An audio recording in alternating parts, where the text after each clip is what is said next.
চাওক এইবিলাক আখৰিক কাম আৰু মই ভাবোঁ যে এয়া হৈছে ক্ৰাইমছ এগেইনষ্ট ছ'চাইটি গতিকে যিবিলাকে এইখিনি কৰিছে তেওঁলোক ক্ৰিমিনেল আৰু আপোনালোকে দেখিছে যে মাননীয় মুখ্যমন্ত্ৰী ডক্টৰ হিমন্ত বিশ্ব শৰ্মা ডাঙৰীয়াই শূন্য সহনশীলতাৰ নীতিৰে কাম কৰি আহিছে যোৱা দিনবিলাকত আৰু এই ক্ষেত্ৰতো গৃহ বিভাগৰ দায়িত্বত থকা মুখ্যমন্ত্ৰীয়ে কঠোৰ ষ্টেপ গ্ৰহণ কৰিছে নিজেও তেখেত ধুবুৰীলৈকে গৈছে আৰু শেহতীয়াভাৱে লখিমপুৰৰ কথাখিনি ওলাইছে আমি নিশ্চিত যে দোষী ব্যক্তিৰ ওপৰত নিশ্চয় আইনী ব্যৱস্থা গ্ৰহণ হ'ব প্ৰথম কথা হ'ল যে ইয়াত কোনো মানে ক্ৰিমিনেলৰ মানে ক্ৰাইম এগেইনষ্ট ছ'চাইটি মানে দে আৰ ক্ৰিমিনেলৰ জাত পাত ধৰ্ম ভাষা কোনো কথা নাই গতিকে ক্ৰিমিনেলেই গতিকে মই ভাবোঁ যে ক্ৰিমিনেলৰ ওপৰত আইনী ব্যৱস্থা নিশ্চয় গ্ৰহণ হ'ব দেখিছোঁ যে বিৰোধী দলবিলাকে এইটোকে লৈ বহুত হৈচৈ কৰিছে বিশেষকৈ কংগ্ৰেছৰ নেতাসকলে কিন্তু মই ভাবোঁ যে সমাজ জীৱনৰ লগত সম্পৃক্ত কোনো চেন্সিবল মানুহে অন্ততঃ এনেবোৰ ক্ৰাইমৰ ক্ষেত্ৰত জাত পাত হয় আৰু কোৱাটো উচিতো নহয় আৰক্ষী দুৰ্বল নহয় আপোনালোকে দেখিছে যে আমাৰ চৰকাৰখনৰ দিনত যথেষ্ট ক্ৰাইম কমি গৈছে তে আৰক্ষীয়ে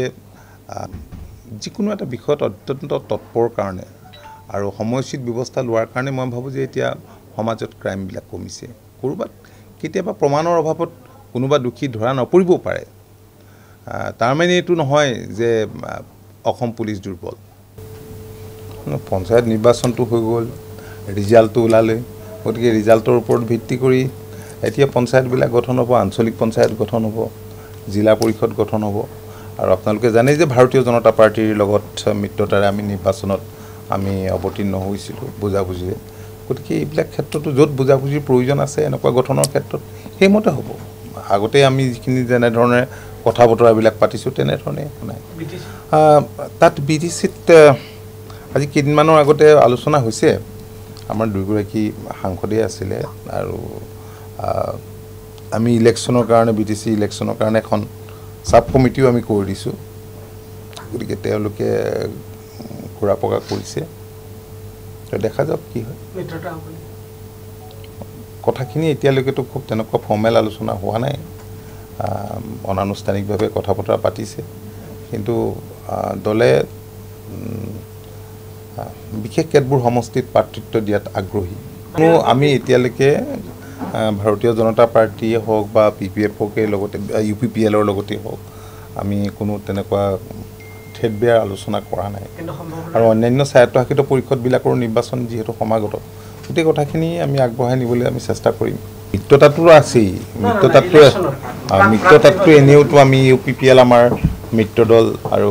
বিজেপিটো আৰু বিজেপি নেতৃত্বাধীন চৰকাৰত আমি আছোঁ পঞ্চায়তত আমি একেলগে খেলিছোঁ ৰাজ্যসভাত আমি একেলগে গৈছোঁ গতিকে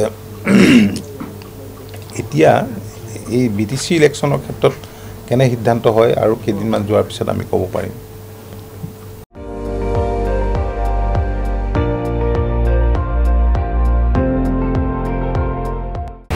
আপুনি চাই আছে ND24 সৰ্বশ্ৰেষ্ঠ নহয় সৰ্বোত্তমৰ দৌৰ